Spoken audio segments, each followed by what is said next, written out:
malaman mo na hindi kita pinagpalit sa kanya.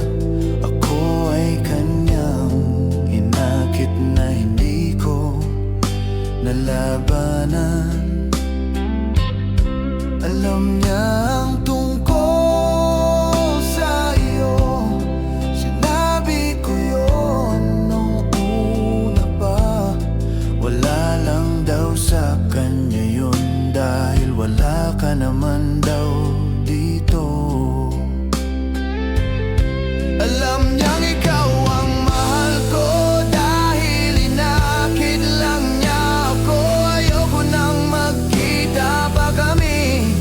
Tatawag daw sa'yo dyan sa Pilipinas para sabihin na siya na ang mahal ko. Akala ko biro lang niya yun. Hindi ko nagawang pigilan siya,